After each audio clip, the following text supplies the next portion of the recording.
quero te fazer uma pergunta que eu acho muito importante para nós jornalistas. Até 2 anos atrás, você realmente não dava entrevistas. A gente tinha acesso ao artista, não tinha acesso ao homem, você pouco se expunha. Então eu gostaria de saber o que mudou fundamentalmente no Silvio Santos, que hoje ele dá todas as entrevistas do mundo e se expõe como homem. Não, você está enganada, completamente enganada. Não, mas você fala com a gente, isso é importante. É diferente, você está pensando, Sônia. A primeira entrevista que eu dei, quando os jornalistas chegavam perto de mim, diziam assim: Silvio Santos, vem cá, responde tal coisa, responde tal coisa. Eu respondia, perdia meu tempo. E aí eles colocavam tudo diferente daquilo que eu respondi. Então, se perguntavam para mim, qual é o prato que você gosta? Exemplo, uma pergunta que foi feita 10.000 vezes, eu dizia, eu sou carioca, eu gosto de arroz, feijão preto, bife com batata frita, que foi o que eu comi a minha vida toda. Não é possível. Você é rico, gosta de estrogonofe. Tá bom, então coloca estrogonofe. Então eu quando chegar o jornalista perto de mim, deixa eu fazer o seguinte. Fala o que você quiser. Você é jornalista, tem que preencher uma folha de papel branco. Ok, ganha a tua vida, faz o que você quiser. Não vou telefonar nunca pro teu patrão. Nunca. Agora não com a minha colaboração. Faz o que você quiser.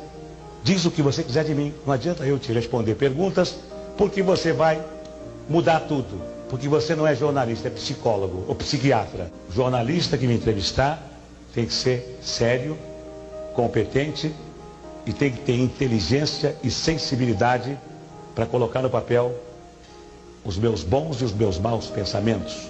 Ele não tem que ser, como não vai ser no SBT, jornalista que quiser trabalhar comigo, não vai ser investigador, detetive. Jornalista que trabalhar comigo aprendeu na faculdade a ser idealista, aprendeu na faculdade a escrever o que deseja, vai escrever, compra uma estação de televisão, compra um jornal. Na minha não. Na minha vai dar notícia só, e na minha estação de televisão, enquanto eu viver, vai procurar no ser humano as qualidades do ser humano. Porque o homem brasileiro, desde o faxineiro até o presidente da República, nenhum deles sai de casa dizendo, hoje eu vou errar, hoje eu vou errar. Não.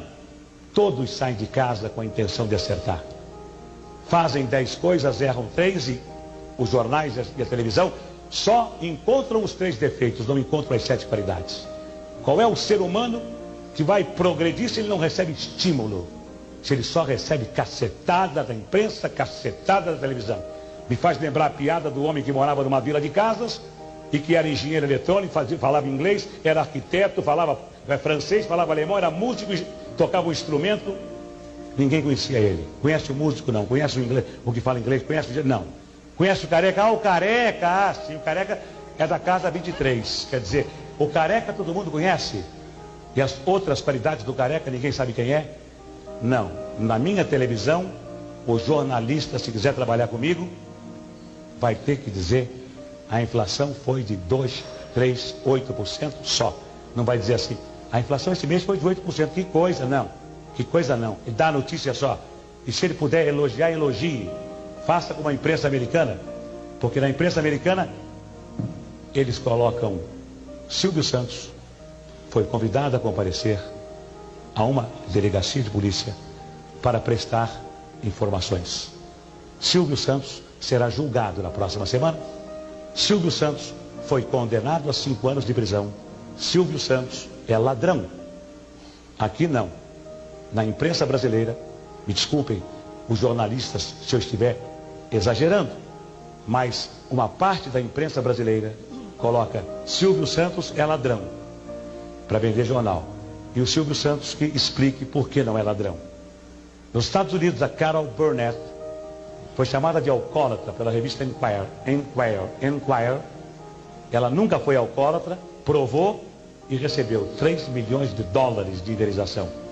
Nos Estados Unidos, houve um caso de investigação, que foi o caso Watergate, até hoje discutido na imprensa norte-americana, porque jornalista não tem nada que ser investigador.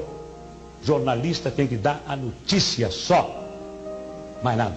E tem que, se possível, elogiar o ser humano para que ele seja estimulado e para que desde o faxineiro ao presidente da República todos trabalhem pelo bem comum. Esta é a filosofia da minha empresa e dos jornalistas que trabalharão comigo. Se não quiserem, comprem um jornal, ganhem uma concessão de televisão. E o dia que o governo não quiser mais do Silvio Santos como concessionário, chega perto de mim e fala, não quero mais, eu entrego. Eu não nasci dono de televisão. Eu fui dono de televisão porque os donos de televisão fecharam as portas para mim. E eu então, quando se fecha uma porta, Deus abre uma janela. Fui obrigado a ser dono de televisão, a comprar 50% de ações. Eu não nasci dono de televisão, nasci animador de programas. Continuaria sendo animador de programas se os homens não fossem tão vaidosos, tão poderosos. Sou um homem vaidoso pela minha condição de animador, mas não quero ser um homem poderoso.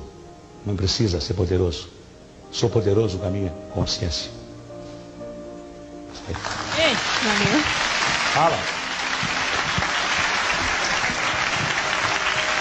Silvio, por que você sempre foi vitorioso nessas tuas mumunhas? Bem, Hein? eu não sei o que é mumunhas, mas eu costumo... Mumunha é uma porção de coisa junta. Realmente eu costumo ter mais vitórias do que derrotas por uma razão. Quando o ser humano está com a razão, Deus é o seu advogado. Ninguém vence o ser humano quando ele tem razão.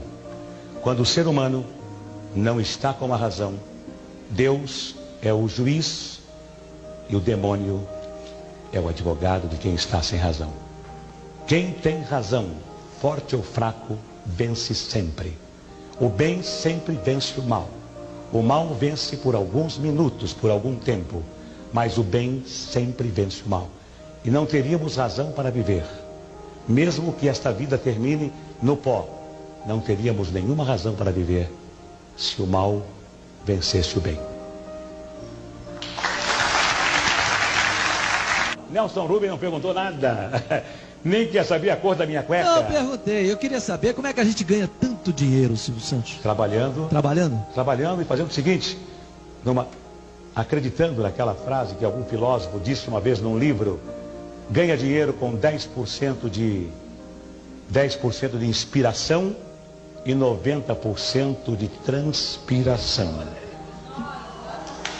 Só.